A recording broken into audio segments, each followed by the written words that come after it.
Welcome into another edition of the Sports Hub Patriots podcast training camp edition. Today was day 5 of Patriots training camp on Monday, first fully padded practice. So we have a ton to get to, and joining us to talk about today's practice and all things Patriots training camp, Andrew Callahan. He covers the Patriots for the Boston Herald. Andrew, thanks for joining us today. You got it, man. It's one of my favorite summer traditions. There's going to the beach, there's covering camp, and then there's joining my guy Alex on his podcast. This is, I think, like year 3 or 4 I've been doing this, and I can tell now after practice, people get that look on their face when I come up to them. So, all right, I got something else I got to do today. Now, no, but no, I do appreciate you joining me. And I guess before we get into today's practice, just kind of your thoughts as a whole. It's been, I think, an interesting 5 days, especially after last year where camp felt pretty linear. I think we've actually gotten some, in a good way, some ebbs and flows this year. Yeah, I think overall the offensive performance has been a little underwhelming, but I think that's partly because the expectations of Bill O'Brien coming in and Juju's new and Mike Gesicki's going to be better than Jonnu Smith. They probably got a little too high, and especially the dedication they've shown in the red zone, which I knew I was trying to put it in proper context, saying it's really difficult completing passes in the red zone. But even I, professional watcher, studier, writer, podcaster of football, didn't know exactly how bad that is because Mac had been completing, 48, 49% of his passes through the first 3-4 days. Last year, Joe Burrow completed 44% of his passes in real games with outstanding weapons. So that's dragged that down. But overall, the things you thought you would see, aside from the offense that have been strong in terms of the secondary, have been great. Christian Gonzalez, like it's been a good mix of surprise and living up to all of our kind of prior expectations and beliefs. And then it felt like the best day for the offense was yesterday on Sunday before the pads came on, and that led to today, which felt more back and forth.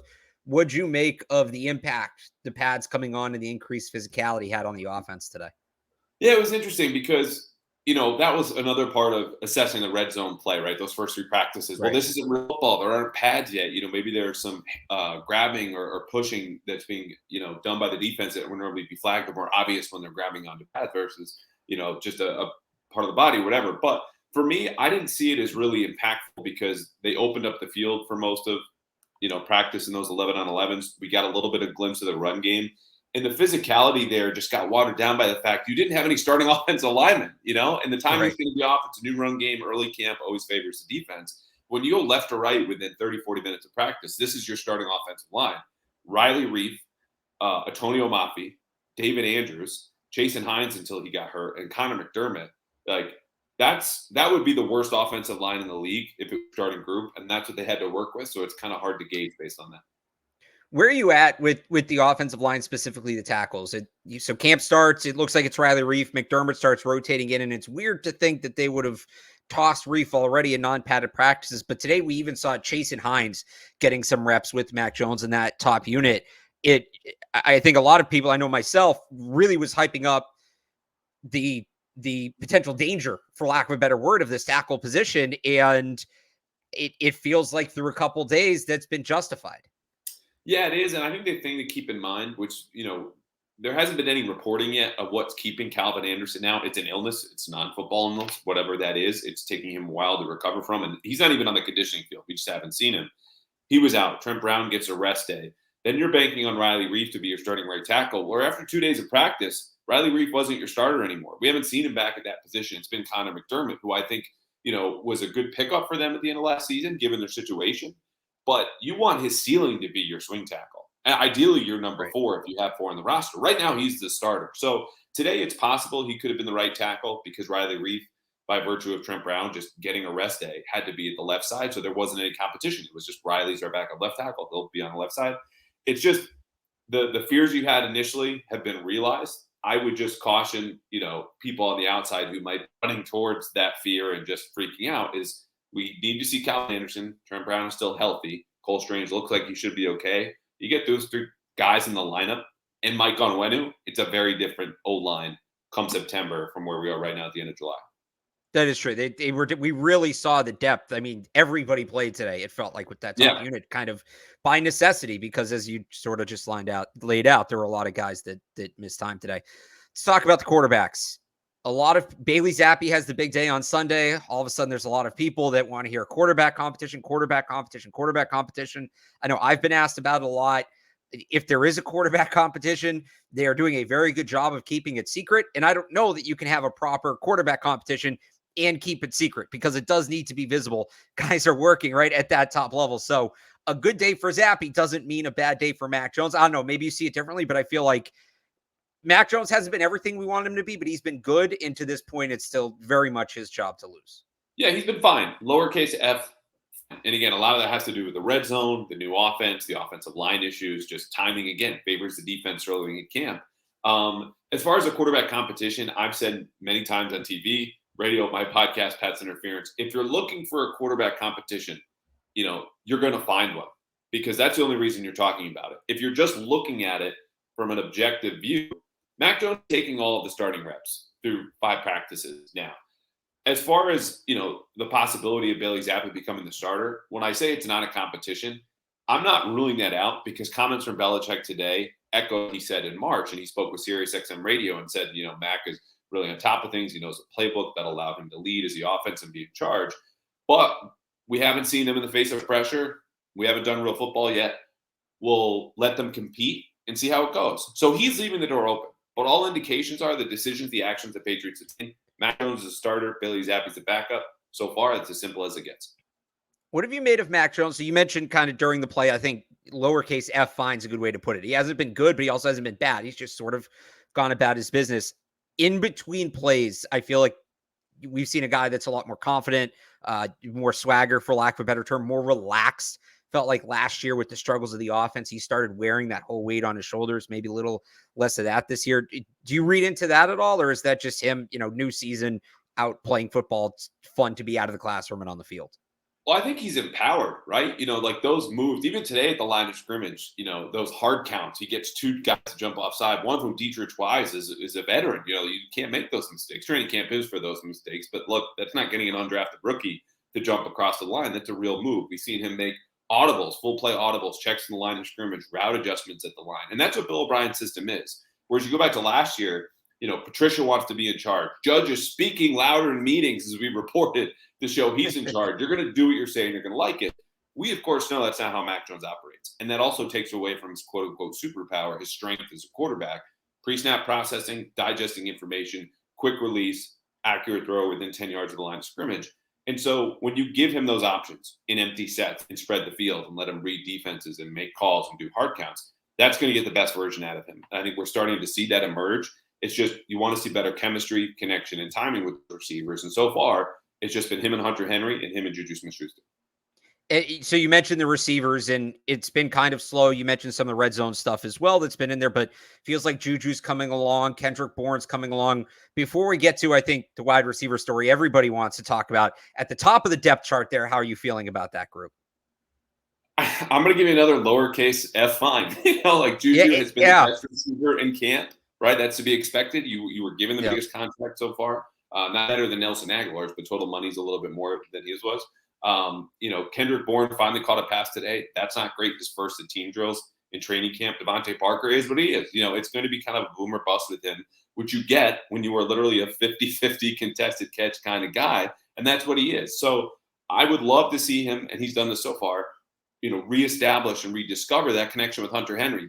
They're literally neighbors. They could not be closer together, in the huddle, off the field, and in the red zone. So that's come back. It's a really good sign. I just want to see a little bit more from Bourne, and especially Tyquan Thornton, who, look, he might have been overdrafted. That's not his fault. But you're a second-round pick. You're a guy with 4.2 speed. You're 6'2", 6'3". I don't want to hear you can't thrive in the red zone. That's what you're being paid to do. That's what you were drafted to do, be a weapon for this team. And he has 2 catches through 5 practices. And on top of that, he's a guy coming into this year. Does he put muscle on? Does he put weight on? Is he going to handle NFL contact better? And today was really the first test of that with true pads. What'd you make of his performance today? Not much, honestly. I mean, he didn't have a catch, Right. He's been in the area of multiple pass breakups. Like until he had his first catch in that 4th practice, he had 3 targets, 2 of which were pass breakups. And these aren't just Christian Gonzalez going head-to-head with Juju Smith-Schuster, and they've pretty much split their battles.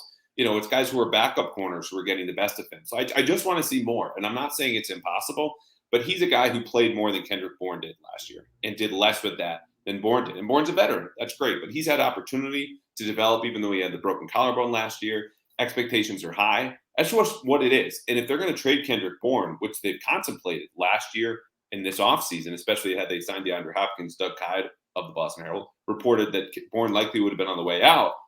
If he gets on the way out because they feel really good about Demario Douglas, who I very wrongfully omitted from this conversation, looks great, then Tyquan Thornton needs to step up because Demario Douglas might be ready to make an NFL roster. He's not ready to be your number 3 receiver. That should be Tyquan Thornton, and it's up to him whether or not that's going to happen.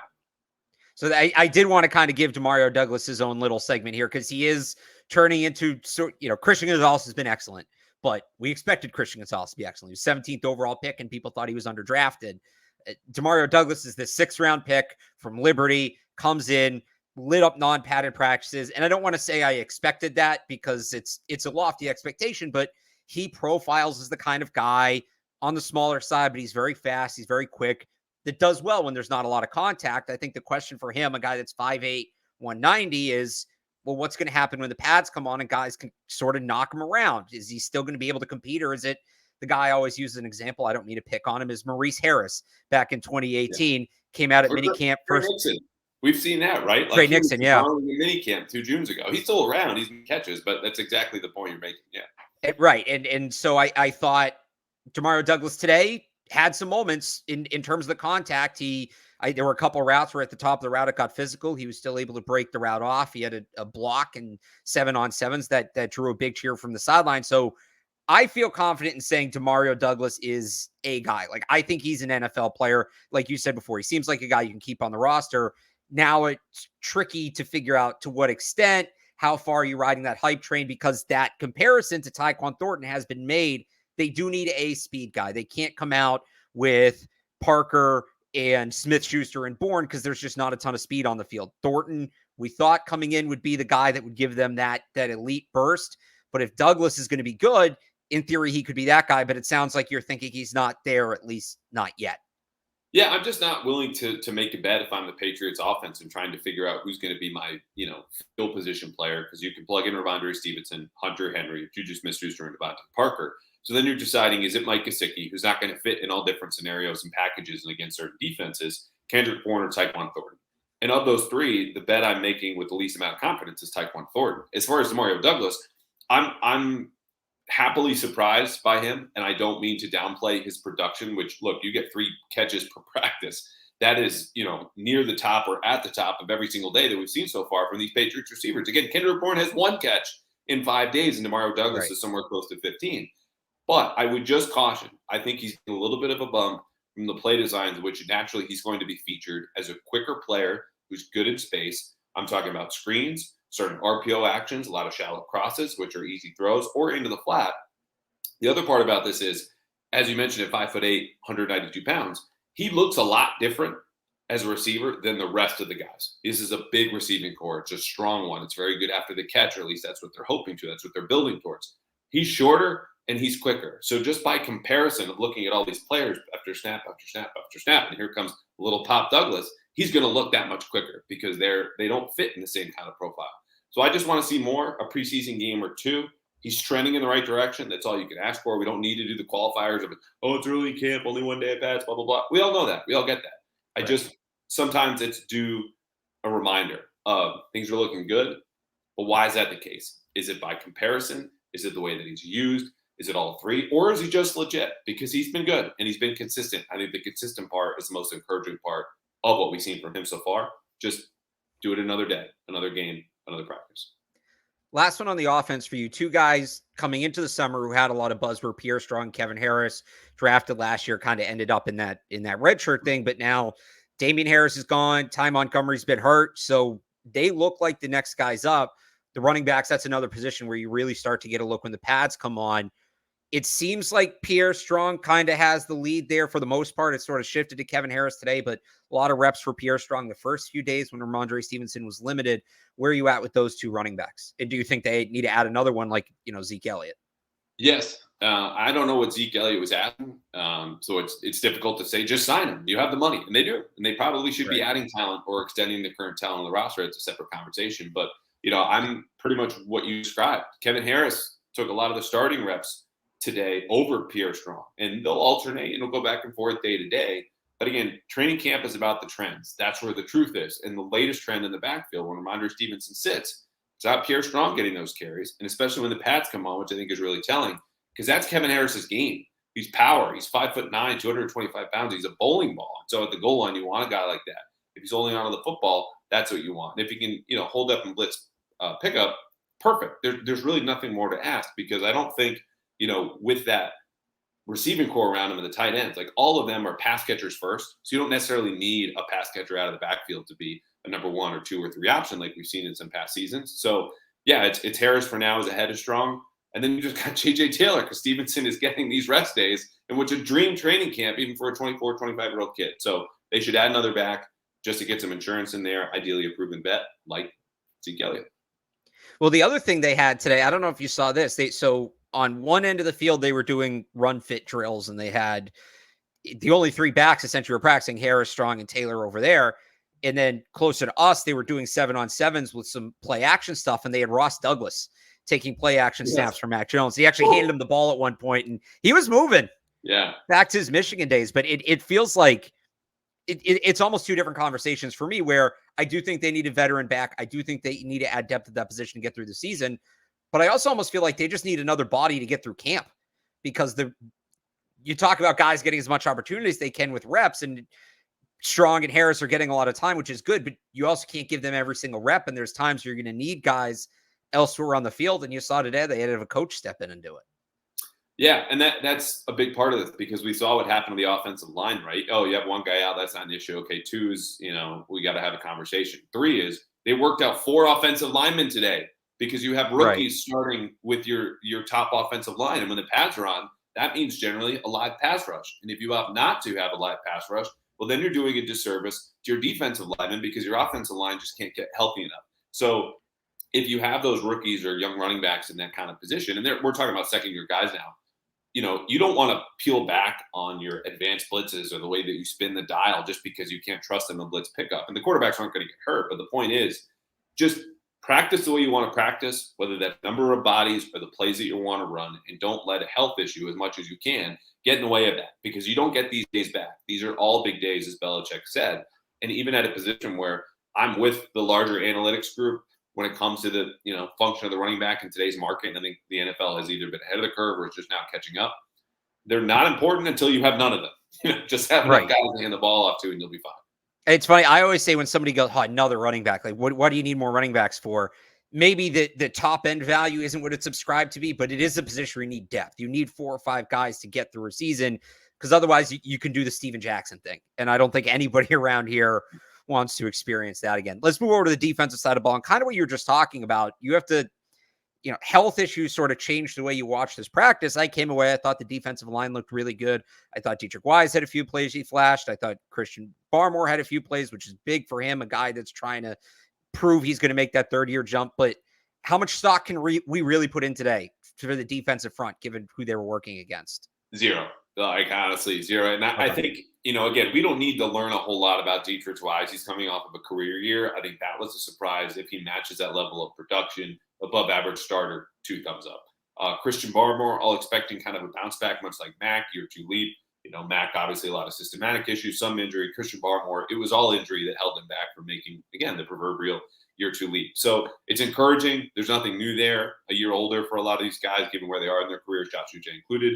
Generally a good thing for their development and their growth and projecting them out for the full season. But, when the backup offensive line is Andrew Stuber and Cody Russi, and James Ferentz and Sidney Sapp, who's now playing right tackle with the second-team offense, like, that's an offensive line I talk about you don't want to have in the regular season with the starters I listed off earlier. That's an offensive line in the preseason that could get somebody hurt. So those guys will develop on that side of the ball on offense. But for right now, it doesn't tell you anything about the defense, in my opinion. All right, so let's look bigger picture then at this defense through the first few days. And the guy that's gotten the attention going back to the spring is Marte Maap, who was all over the field in the spring. First couple days at camp, it felt like they pulled him back. And then the last few days he's been in there again, missed the team periods today because he's still in that non-contact jersey. But watching he was in there a little bit. He was in there a little bit, yeah. Yeah, but they kept him out. Right. But he was repping with the starters, which I'm sure is where you were going to get. It just, that guy was the busiest man on the field. So that was kind of my point. It's almost twofold. This is a team that the past few years, outside of a handful of first round picks, has been very hesitant to put rookies in big roles. They've deferred to veterans in the known commodity over the risk reward that comes with playing playing a younger player. And then at the same time, linebackers in general, rookie, veteran, we haven't seen linebackers move and be as multi-positional as Marte Mapu has. So my question to you is, do you think he can kind of live up to this? Because I don't remember the last time they put this much on a rookie's plate. So, yeah, and I would say that's more specific to the defense, right? Like they gave N'Keal Harry a shot, Isaiah Wynn, Sony Michel, Mac Jones, obviously, and Cole Strange. Those guys got to go right into the fire. Whether that's different from a playbook standpoint or Bill's trust, I don't know, or just talent. Like the defensive talent has always been better, really, the last 4 or 5 years in New England than the offensive side has. But for Marte Mapu, the question for me has not been now, where is he going to play? Because I think if he is going to play, it's only going to be a linebacker. Like he might end up being better than Jalen Mills in that safety group, which is 4 rock solid veterans in there now. But if he's better than Jalen Mills, that still just makes him the 4th best safety, most likely at that position behind Duggar, Phillips, and Jabril Peppers. So he has to play linebacker. Then it's a question of, can you beat out Mac Wilson? Can you rep in the base defense with Juwan Bentley? Those spots are a little more up for grabs. But then you're also involving Jelani Tavai, who has the versatility to play inside and outside. People might not like Jelani Tavai. But the thing about Jelani Tavai is about 20 pounds heavier and an inch or two taller than Marte Mapu. He can set the edge. Marte Mapu cannot. He's a very interesting theoretical player. I still need to see more, especially physically, the guy who's not had any contact. But I am encouraged, specifically his work in sub-package defense, where he's running around and they're trusting him to play both safety with the third-string defense and linebacker with the starters, and then the second team defense when they got in the red zone today, because that is a lot on your plate and a lot of checks and calls and different coverages and rotations and everything that's involved. And he's handling it just fine so far. Again, very early, blah, blah, blah, all that. To play 2 different positions, one of which with the starters, that's the one at linebacker that is going to be his path. But to do both already is very, very impressive.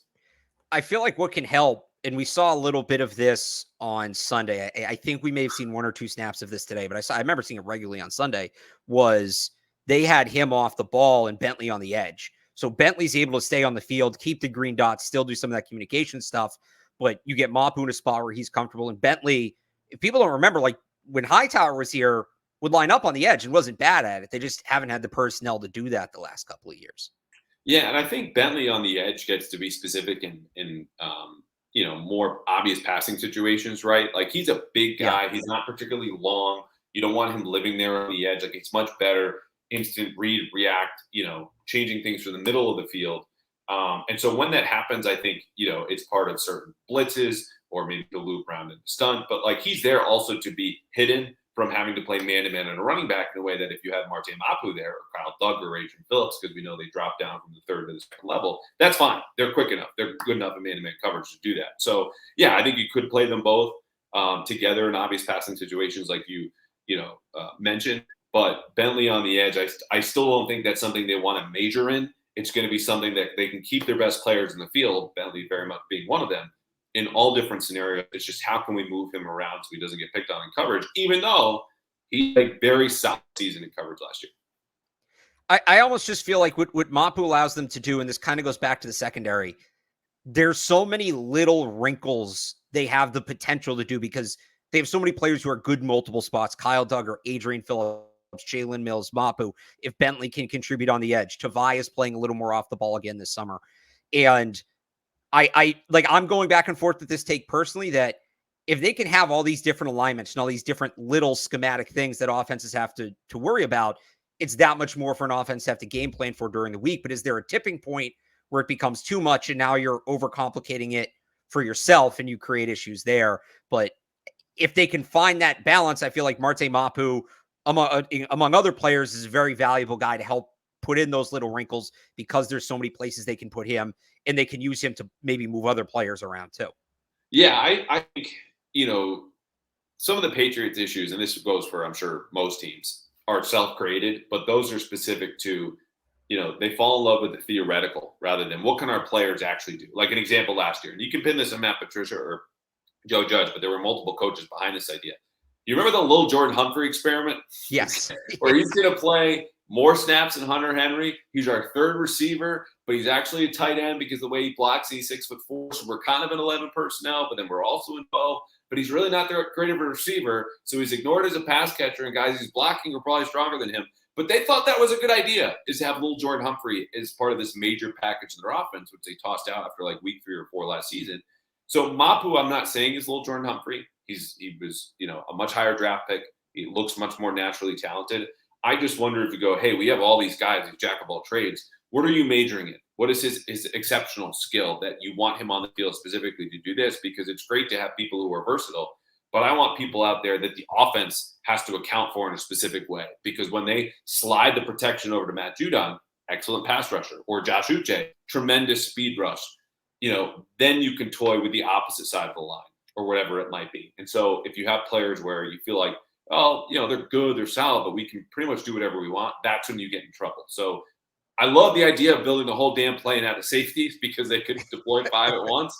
I also like a better idea, though, of let's get Christian Gonzalez and Jonathan Jones and Kyle Duggar and Adrian Phillips, maybe one linebacker, and just kind of live and die. And pick a third corner, Jack Jones, whatever it might be, and do that because those are our best players, and they all have clearly defined, acknowledged above average skills. You mentioned Jack Jones. As we wrap this up here, I want to ask you this. He kind of has gone back and forth, repping with the first team, repping with the second team. And has he been demoted? Is it they're preparing for in case they don't have him? So your read on that, and then that makes that battle for the fourth boundary corner spot a little more important because that guy becomes the third, becomes a rotational player if they don't have Jack Jones. Marcus Jones repped there early, but it feels like Isaiah Bolden started to come on in that role the last few days. Do you think he's a guy that could end up in a rotational role and could handle a rotational role in this defense?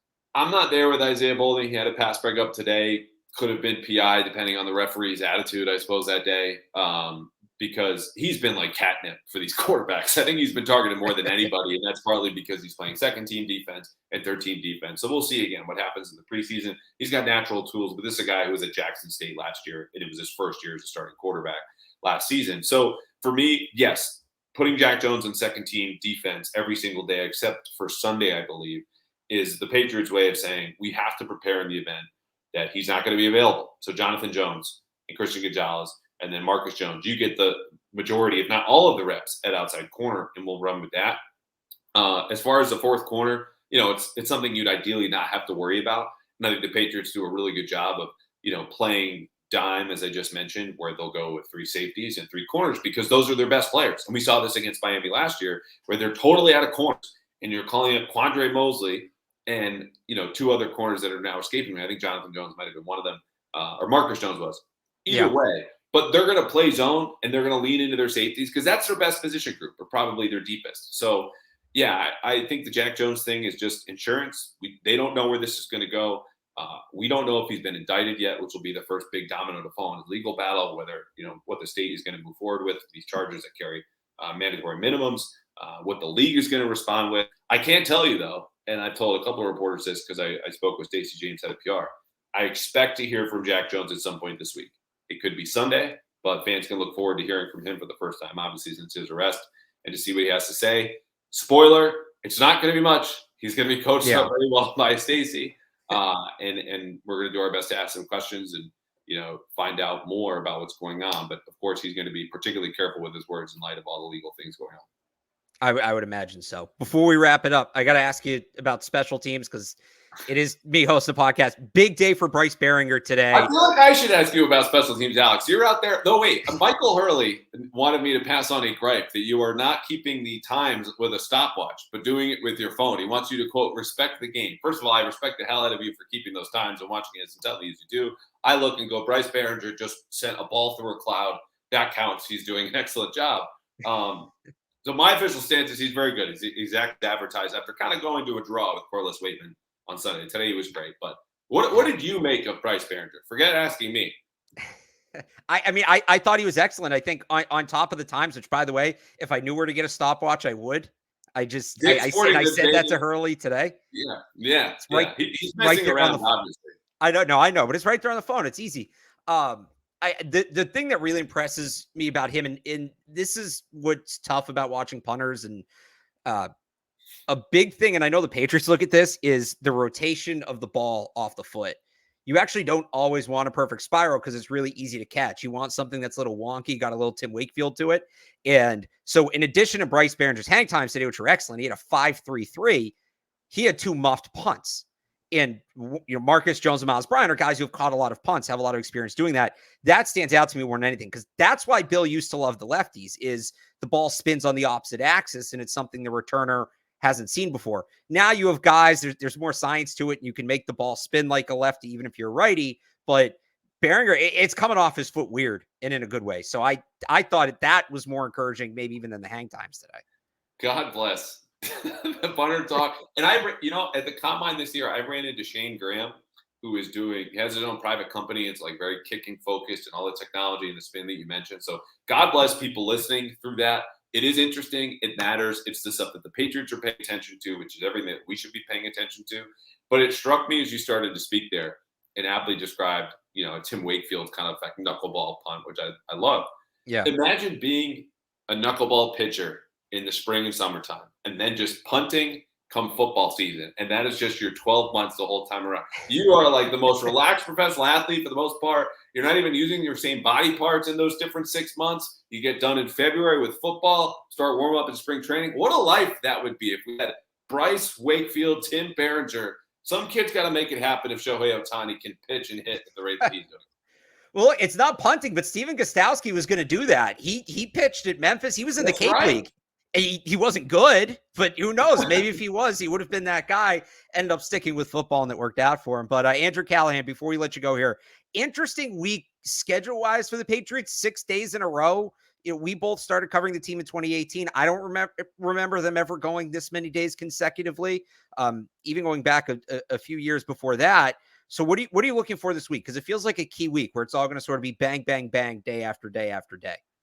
So if memory serves me, the Patriots followed their first padded practice last year with a non-padded practice as a way to kind of come down a little bit. And they just moved their practice time up, or it was supposed to be 12:30. I don't know when this is getting released on Tuesday, up to 9:45 in the morning. So to me, I think they're going to repeat history here Tuesday.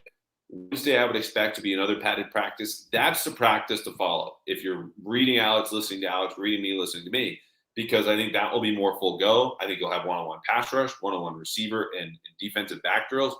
Those are the goods of training camp. Not to mention it'll be a full week. So all the idea of rust or non-evaluation, out the window. Everyone should be ready. If you're healthy, you're going. And if you're going, you're being evaluated by the team before we get to obviously a ramp up for the preseason. So it's a long week, but Wednesday's a big day because it should be a non-padded practice Thursday and then in stadium, whatever, on Friday, before we all get a break on Saturday. And then it'll be the lead up until the Texans preseason game, and everyone asking a week from now, are you ready to hit somebody else? Man, well, right. How about this?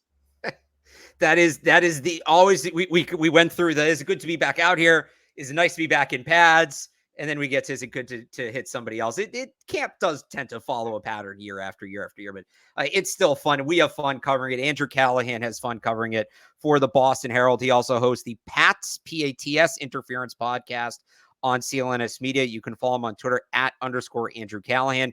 Andrew, thank you so much for joining us today. Anytime, buddy. We'll see you next year. I'll be back tomorrow with another Sports Hub Patriots podcast training camp update. Until then, I'm Alex Barth. You can read more on 985thesportshub.com. Thanks for joining us. We'll talk to you next time.